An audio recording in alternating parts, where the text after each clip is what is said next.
Hey there, everybody. Cyclone here. And, recently, I've been kind of thinking about the past. Mainly about vehicles that my family either used to have or still have to this day. Now, the vehicle that I'm going to be talking about is one that I actually still have to this day. You guys may or may not have seen the video, 2004 Scion XB startup. Now, there's a bit of backstory behind that car, alright?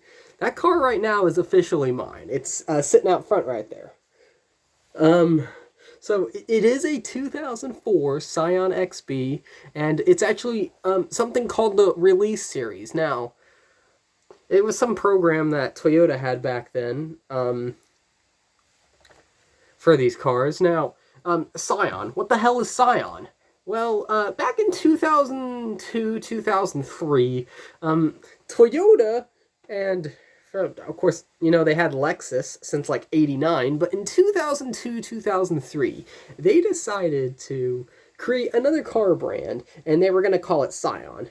And it was a cheaper car. It was a cheaper think. My car is pretty much the cheaper version and a wagon version of the Toyota Corolla. For a few $1,000s more, I could have gotten a 2004 Toyota Corolla.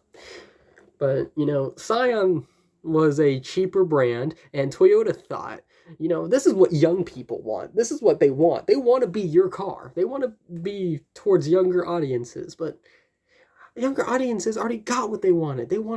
You know, they wanted a Toyota Corolla. They wanted the Camrys. They already got what they wanted, but Toyota didn't care. Toyota thought that's what the young kids wanted. And they came out with three models. All right, in 2004, they had two to start with. They had the XA and the XB. I have the XB. And in 2005, they made the TC, which my uncle used to have one. He had an '09 TC. So mine's the first generation XB. They had I think two generations. Mine's the first gen, and they had a program called the Release Series, and they came in fancy colors. For mine, it's a 2004, so it came in hot lava orange. In 2005, they came in like a yellow. And in 2006, they had two. They had like a green and like a copper color. So that's what mine is. Mine is the orange color. It's the hot lava orange. So it's the first generation, the first model. So what happened was back then, my mother and father, they both had a vehicle. They had my 1992 Chevrolet S10, which my dad bought brand new, and they also had a 1999 Subaru that they both bought together. This was before they were married, by the way. They bought the Subaru before they were married in 99. I don't know when they got married. I think it was 01, 02, something like that. So this was the year before I was born. It was April 2004. And my father, by the way, back then, and my father, I don't know if he still is today, but my father was the type of guy who would buy a car that's different. All right? He bought the S10, that's one thing. He bought this Subaru, and it was a 1999. I think it was like a STI or something. I don't know what the F they called those Subarus back then.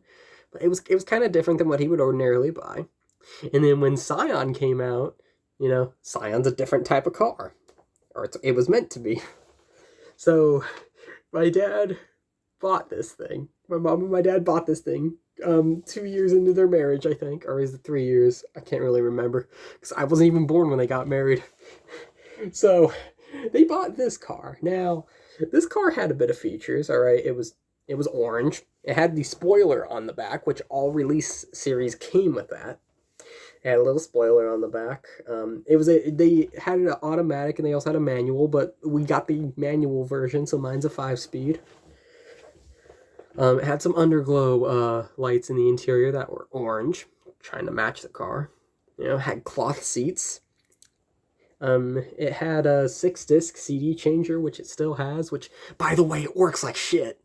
All right, it's the Pioneer unit. It's a stock Pioneer head unit, and it has 6-disc changer. But the problem is with mine is the CDs don't come out.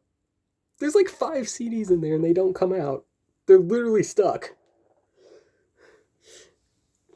Maybe that thing worked when it was new, but it certainly doesn't work too well now. And the radio had this awesome little display that changes colors at random. It was cool. And it has about 4 of my favorite CDs inside of it.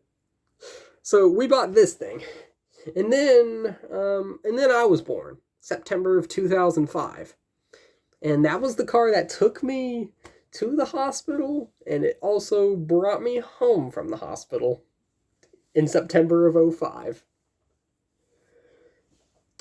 When I was really, really young, that car was involved in an accident.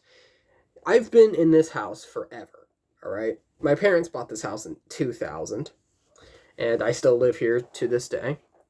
And how our house works, we don't really have a garage. We have more of a carport. Yeah. So you have, over on this side, you have a carport. It's assigned to each unit. So, like, if you're in, like, Unit 2, like I am, or Unit 3, or Unit 4, you would park in that designated spot. Now, I think that my S10 was there, or the Subaru was there, one of the two. And the Scion was out front.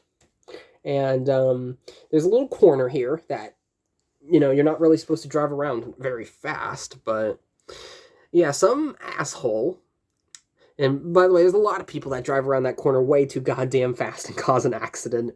So this one asshole in a Toyota, Dad said it was like a Solara or something, smashed into the back of my Toyota Scion. Smashed right into the back of the Scion. Ouch. That was no fun.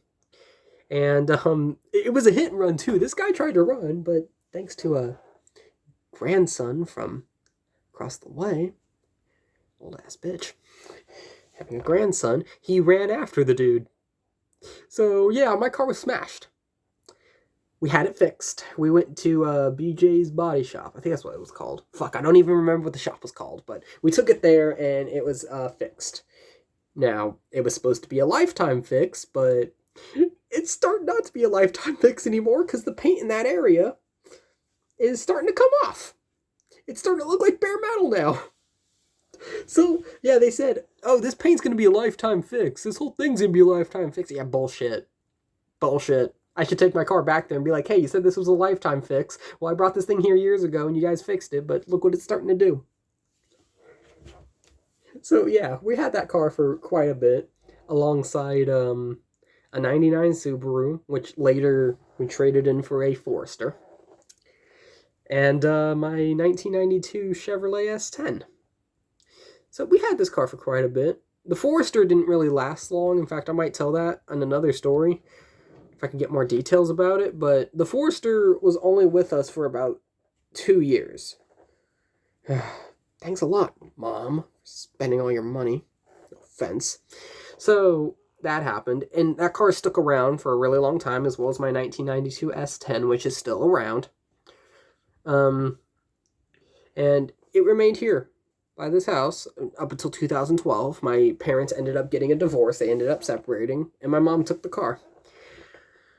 Now, of course, me and Dad had a lot of other cars then. We had a 1997 Monte Carlo in that year, which was a piece of shit and only lasted 3 years. 3.1 liter sucked. I mean, it still had my S10. My S10 stuck around like the longest. It stuck around longer than that little Scion did. So, yeah. And of course, you guys know the other 3 vehicles we have now. The other 2 vehicles we have now. The 2004 BMW 330 and the 2000 Honda CR-V, which we got later in life. So my mom took the Scion.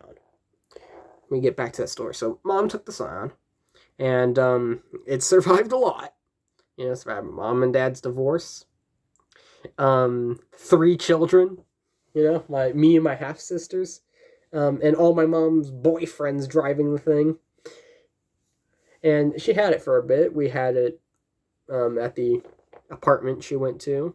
The other 2 houses that she was at. And we've had it forever. Now, why is it back in my hands? Well, earlier this year, my mom decided to move to Oklahoma, which she isn't speaking to me right now. Great to be me. So, My mom was moving to Oklahoma, and in the divorce, they agreed to keep the car until I was 18, and then we decided what to do with it. Cough a little bit.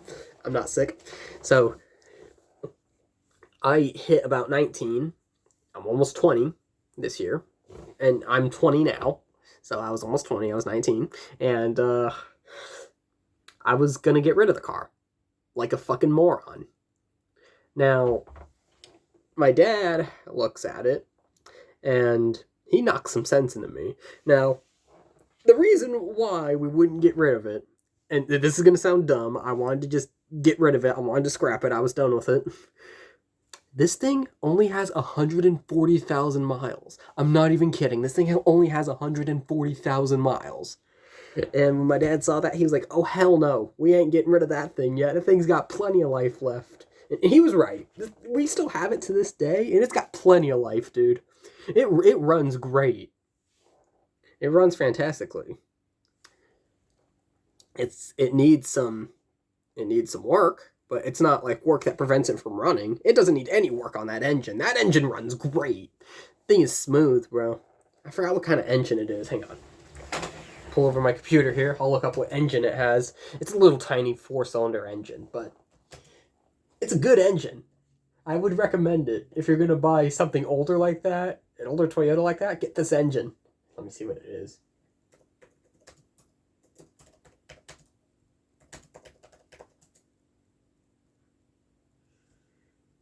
Alright, so I have a 1.5 liter inline 4 engine. Now, that's a great ass engine. Those things are fucking durable, dude. In fact, any Toyota engine is durable.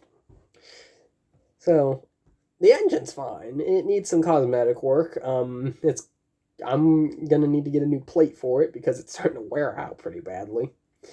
The radio works even worse than it did when I was younger. It used to have this mute button that you can mute it, but that doesn't work anymore. The CD player, that thing, it works, but it doesn't give you your CDs back. You put a CD in there, it's going to be stuck in there permanently until you tear apart the radio and take it out. But it'll play CDs, but that radio needs to go because the audio is a little bit messed up in it.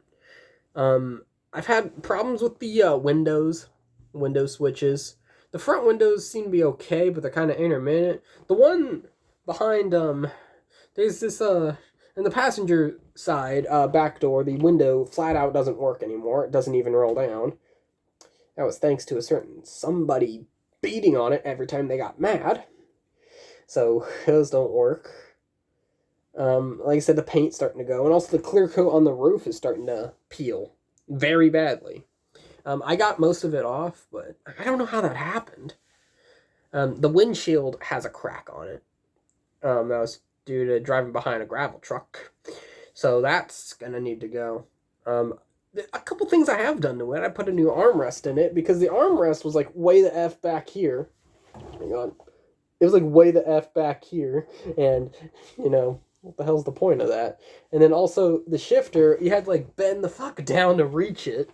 So we replaced it with a new knob, and I might have to install a short throw shifter to return it back to how it normally felt, because the knob's way up here now. Instead of way down here, it's way up here now.